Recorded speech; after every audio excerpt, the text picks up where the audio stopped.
guys, this is live aurora here in Kodiak's Mayflower Beach. Absolutely gorgeous. I'm gonna pan the camera around here so you can witness this. Oh, I got another camera doing a time lapse and the one's doing live video. That is beautiful.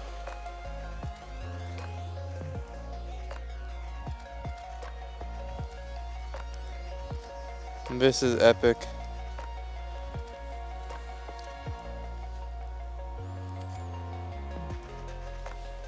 What is going on, guys? It is Chris Luck. I'm in my backyard here on my swing, and the other night had a spectacular aurora show. Just upgraded to the R6 from EOS R and falling in love with it. I got it for the video features and it's just as good of a camera. Recently in my last video compared the R to the R6, so you can watch that. But I was excited to test out the R6 and the R5 strictly in astrophotography.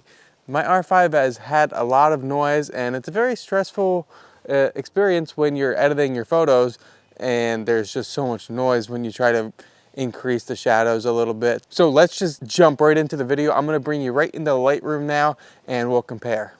Alrighty, we got you in Lightroom. Let's try to zoom through this for you here.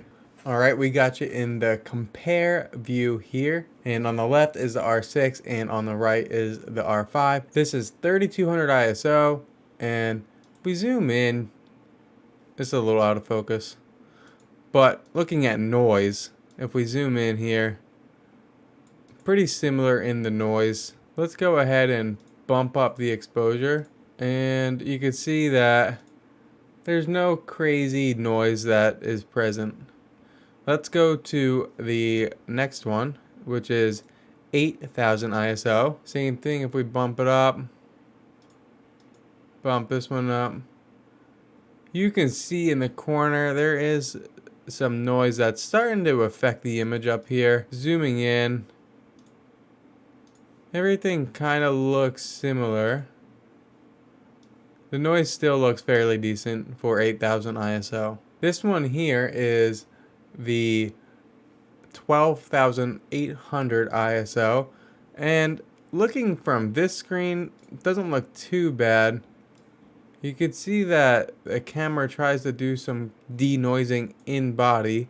Overall, they look okay, but let's bump up the exposure and see if there's any flaws that come out.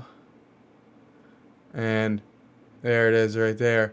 You can see that the R6 looks way better than the R5 at 2500. This is a very clean image. I'm very impressed with the R6. And finally, we have the totally, I'll never use this, 20,000 ISO, unless maybe I'm on a plane and trying to capture like the Milky Way or something.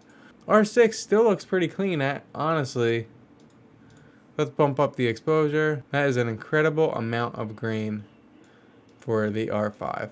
And the R6 honestly has some grain too, but I don't think it's as prevalent as the R5. And I want to show you something in the develop panel here. Is if you disable profile corrections, it honestly helps with some banding here. Go ahead and I'll reset this.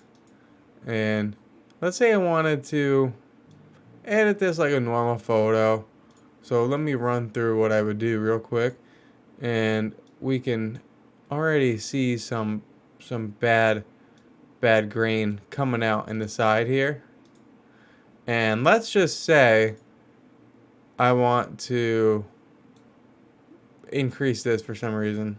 You can really see how much banding is in this, and the grain really brings it out. But if you just come down here and disable profile corrections, it kind of cleans it up just a little bit. This is the R5 cleanest image. This is the R5 most grainy image, and you can really see banding and pattern here. And this is the R6 cleanest image. That is clean.